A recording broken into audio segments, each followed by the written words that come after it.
Hi friends, అందరూ ఎలా ఉన్నారు? సంతోషంగా ఉన్నారని అనుకుంటున్నాను. మీ కోరిక మేరకు వీడియోతో మీ ముందుకు వచ్చాను. చాలా ఇంట్రెస్టింగ్ గా ఉంటుంది, చివరి వరకు చూడండి. ఇలాంటి వీడియోలు చేయడానికి నేను చాలా కష్టపడుతున్నాను. దయచేసి మీ స్వాతి స్టోరీస్ తెలుగు ఛానల్ను సబ్స్క్రైబ్ చేసి నన్ను సపోర్ట్ చేయండి. ఇంకా స్టోరీలోకి వెళ్తే, నా పేరు నరేంద్ర, నా వయసు 25. నేను డిగ్రీ కంప్లీట్ చేశాను. అందులో నాకు మంచి మార్కులు రాకపోవడంతో మా నాన్న నన్ను పై చదువులు చదివించలేదు. మా స్వంత ఊరు ఒక పల్లెటూరు.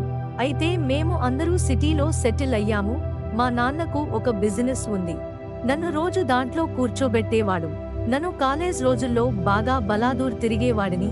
సడన్ గా నేను షాప్లో కూర్చోవాలి అంటే నాకు కొంచెం కష్టంగానే ఉంది. కానీ మా నాన్న భయంతో నేను ఆ పని చేస్తున్నాను. మా అమ్మ నాకు సపోర్ట్ చేసేది, కానీ మా నాన్న నాకు అస్సలు సపోర్ట్ చేసేవాడు కాదు. నేను కొన్ని నెలలుగా మా నాన్న షాప్లోనే కూర్చుని అక్కడ బిజినెస్ చూసుకోవడానికి అలవాటు పడిపోయాను. మా నాన్న బిజినెస్ బాధ్యత పూర్తిగా నాకు అప్పగించినట్టే ఉన్నాడు. ఉదయం నేనే షాప్కి వెళ్తా, మరియు సాయంకాలం నేనే షాప్ క్లోజ్ చేస్తా. అలా షాప్కి కావాల్సిన అన్ని పనులు నేనే సొంతంగా చేసేవాడిని. నాకు కూడా బాగా అర్థమైంది, మా నాన్న నాకు ఈ షాప్ అంకితం చేశాడు అని. కానీ మా నాన్న మాత్రం ఊరికే ఇంటి దగ్గర కూర్చునేవాడు కాదు. నేను షాప్ చూసుకుంటున్నానని మా నాన్న రియల్ ఎస్టేట్ బిజినెస్ లో దిగాడు. నేను షాప్లో కూర్చుని ఉంటే మా ఫ్రెండ్స్ అప్పుడప్పుడు వచ్చేవారు. అలా ఒక రోజు సాయంకాలం నేను షాప్లో పని చేసుకుంటూ ఉన్నాను. మా ఫ్రెండ్స్ కొందరు నా దగ్గరకు వచ్చారు, నాతో మాట్లాడుతున్నారు. అందులో ఒకడు మొబైలులో మెసేజెస్ చేస్తున్నాడు. నేను వాడిని అడిగాను, ఎవరితో మెసేజ్ చేస్తున్నావురా అని అడిగాను. మా కాబోయే పెళ్ళాంతో అని చెప్పాడు. అవునా, ఎవరు అని అడిగాను. వాడు ఆ అమ్మాయి ఫోటో చూపించాడు. చాలా అందంగా ఉంది, త్వరలోనే తనను పెళ్లి చేసుకుంటున్నాను అని చెప్పాడు. వాడు అలా చెప్పిన ఒక నెలకు వాడికి పెళ్లి ఫిక్స్ అయ్యింది. ఒక రోజు వాడు పర్సనల్ గా వచ్చి నాకు చెప్పాడు, వాడి ఎంగేజ్మెంట్ కి రావాలి అని పిలిచాడు. మన ఫ్రెండ్స్ అందరూ వస్తున్నారు, ఇవాళ రాత్రి వాళ్ళ ఊరికి వెళ్ళాలి అని చెప్పాడు.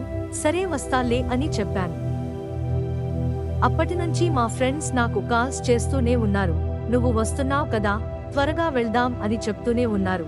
నేను మధ్యాహ్నం 3 గంటలకు మా నాన్నకు కాల్ చేశాను. మా ఫ్రెండ్ ఎంగేజ్మెంట్ ఉంది, నేను వెళ్తాను అని చెప్పాను. షాప్ కొంచెం త్వరగా క్లోజ్ చేస్తాను అని చెప్పాను. అప్పుడు మా నాన్న సరే అని చెప్పాడు. నేను కాసేపటికి షాప్ క్లోజ్ చేద్దాం అనుకున్నాను. అప్పటిలోపు మా ఫ్రెండ్స్ అందరూ రెడీ అయ్యి వాళ్ళ బైక్స్ తీసుకుని నా దగ్గరకు వచ్చారు. అప్పుడు నేను వెంటనే షాప్ క్లోజ్ చేసి ఒక్క 10 నిమిషాల్లో రెడీ అయ్యి వస్తాను అని చెప్పాను. మా ఫ్రెండ్స్ అందరూ మా షాప్ ముందే ఉన్నారు. నేను మా ఇంటికి వెళ్లి త్వరగా రెడీ అయ్యి వచ్చాను. నేను బైక్ తీసుకుని వెళ్ళాను. నా బైక్ పైన ఇద్దరు మా ఫ్రెండ్స్ కూర్చున్నారు. మేము అలా మాట్లాడుకుంటూ వెళ్తున్నాము. కాసేపటికి వాళ్ళ ఊరు వచ్చింది. మేము అందరూ మా ఫ్రెండ్స్ దగ్గరకు వెళ్లి వాడిని మాట్లాడించాము. మా ఫ్రెండ్స్ చిన్నగా వాడిని పార్టీ అడిగారు. వాడు కూడా సరే అని చెప్పి అమౌంట్ ఫోన్ పే చేశాడు. అందరూ పార్టీ చేసుకోవడానికి వెళ్ళాము. నేను మా ఫ్రెండ్స్ కి అన్ని వస్తువులు ఇప్పించి నేను పెళ్లి కొడుకు దగ్గరకు వచ్చాను. మా ఫ్రెండ్స్ అందరూ పార్టీ చేసుకోవడానికి ఊరు బయటకు వెళ్లారు. ఇక్కడ నేను మా ఫ్రెండ్ మాత్రమే ఉన్నాము. మేము ఒక పక్కన కూర్చుని పెళ్లి కూతురు గురించి మాట్లాడుతున్నాము.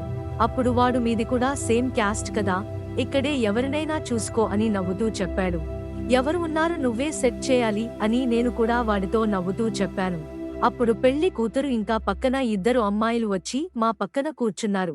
మా ఫ్రెండ్ గాడిని బాగున్నావా శివ అని అడిగింది. బాగున్నా మాజు అని ఇద్దరు మాట్లాడుకుంటున్నారు. మాజు పక్కన ఒక అమ్మాయి చాలా బాగుంది. ఆ అమ్మాయి కూడా నా వయసు ఉంటుంది. తన అందాలు కూడా చాలా పెద్దగా ఉన్నాయి. ఆమె అందం నన్ను పిచ్చి ఎక్కిస్తుంది. నేను నెమ్మదిగా మా ఫ్రెండ్ శివాని అడిగాను, ఎవరురా ఆ అమ్మాయి అని అడిగాను. అప్పుడు వాడు చెప్పాడు, ఆ అమ్మాయి నాకు మరదలు అవుతుంది, మాజు వల్ల చిన్నమ్మ కూతురు అని చెప్పాడు. ఏంట్రా ఎందుకు అడిగావు అని అడిగాడు. ఆ అమ్మాయి చాలా బాగుందిరా అని చెప్పాను. ఏంట్రా మాట్లాడమంటవా అని అన్నాడు. లేదు లేరా, నేను సెట్ చేసుకుంటా లే అని చెప్పాను. నేను ఇంకా అప్పటి నుంచి ఆ అమ్మాయి వెనకాల తిరగడం స్టార్ట్ చేశాను. ఒక చోట ఆ అమ్మాయి ఒక్కటే వెళ్తుంది. అప్పుడు అక్కడికి నేను వెళ్ళాను. ఒక నిమిషం ఆగండి అని అన్నాను. చెప్పండి నరేంద్ర అని అన్నది. నా పేరు నీకు ఎలా తెలుసు అని అడిగాను. మా అక్క చెప్పింది అని చెప్పింది. అవునా, నీ పేరు ఏంటి అని అడిగాను. నా పేరు మల్లిక అని చెప్పింది. నీ పేరు బాగుంది అని చెప్పాను. అవునా సరే అని చెప్పి ముందుకు వెళ్తుంది. ఆగు మల్లిక అని ఆ అమ్మాయిని ఆపాను. ఏంటో చెప్పు నరేంద్ర త్వరగా అని చెప్పింది. నువ్వు చాలా అందంగా ఉన్నావు. నువ్వు అంటే నాకు ఇష్టం అని చెప్పాను. అవునా సరే నాకు కొంచెం పని ఉంది అని ఏం చెప్పకుండా వెళ్ళిపోయింది. నేను ప్రపోజ్ చేసిన విషయం మా ఫ్రెండ్ శివగాడికి చెప్పాను. మరి ఏమంది రా ఆ అమ్మాయి అని అడిగాడు. ఏం చెప్పకుండా వెళ్ళిపోయింది రా అని చెప్పాను. సరే నేను పొద్దున అడుగుతా లేరా అని చెప్పాడు.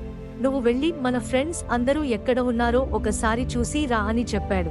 అప్పుడు నేను బయటకు వచ్చాను. పార్టీకి వెళ్లిన మా ఫ్రెండ్స్ లో ఒక్కడికి కాల్ చేశాను. ఊరు బయట ఉన్నాము, నువ్వు స్ట్రెయిట్ గా వచ్చి మేము కనిపిస్తాము అని చెప్పి ఫోన్ పెట్టేశాడు. బాగా చీకటి పడింది. నేను మా ఫ్రెండ్స్ దగ్గరకు వెళ్ళడానికి నా బైక్ దగ్గరకు వెళ్ళాను. అక్కడ మల్లిక ఉంది.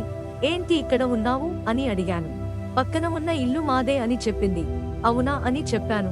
నువ్వు ఎక్కడికి వెళ్తున్నావు, పడుకోలేదా అని అడిగింది. మా ఫ్రెండ్స్ అందరూ ఊరు బయట పార్టీ చేసుకుంటున్నారు, ఎంతవరకు వచ్చిందో వాళ్లను తీసుకుని వస్తా అని చెప్పాను.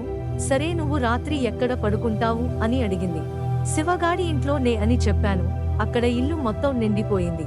నువ్వు మీ ఫ్రెండ్స్ ని తీసుకుని మా ఇంటి మేడపైన పడుకోండి అని చెప్పింది. సరే నేను మా ఫ్రెండ్స్ ని తీసుకుని వస్తా అని చెప్పాను.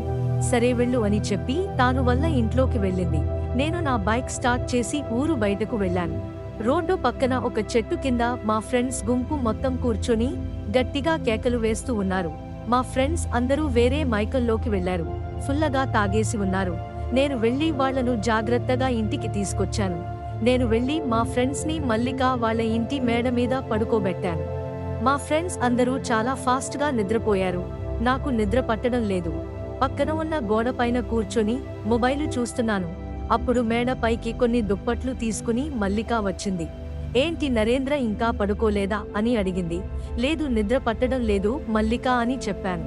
నువ్వేంటి ఇంకా పడుకోలేదా అని అడిగాను. నీకు ఇవి ఇచ్చి వెళ్దాం అని వచ్చాను అని చెప్పి తాను తీసుకువచ్చిన దుప్పట్లు నా చేతిలో పెట్టింది. నేను వాటిని కింద పెట్టాను. మల్లిక వెన్నకు వెళ్ళిపోతుంది. అప్పుడు నేను మల్లిక అని పిలిచాను. ఏంటి నరేంద్ర అని అంది. నేను చెప్పిన విషయం ఆలోచించావా అని అడిగాను. ఏం విషయం అని ఏమీ తెలియనట్టు అడిగింది. అప్పుడు నేను అదే నా లవ్ విషయం అని అడిగాను. అదా ఆలోచించాను, అందుకే నీకోసం నిద్రపోకుండా నీకు దుప్పటి ఇద్దాం అని ఆగాను అని చెప్పింది. అవునా అయితే నేను అంటే నీకు ఇష్టమా అని అడిగాను. నువ్వు అంటే నాకు ఇష్టం అని నేను చెప్పానా అని చిన్నగా నవ్వింది.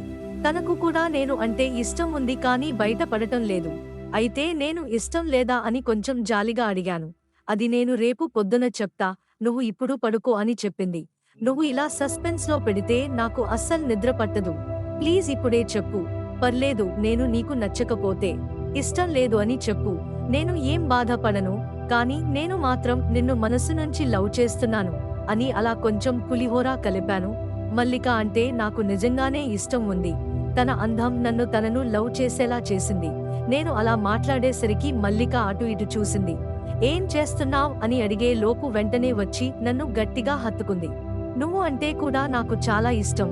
నన్ను మల్లిక ఇష్టపడింది. నేను మల్లికను వాళ్ళ కింద రూమ్ లో తీసుకెళ్లి పని ముగించిన సంగతి మీకు పార్ట్ 2లో చెప్తాను. ఈ వీడియో బాగా లెంత్ అవుతుంది. మీకు ఇంట్రెస్ట్ ఉంటే పార్ట్ 2 అని కామెంట్ లో పెట్టండి.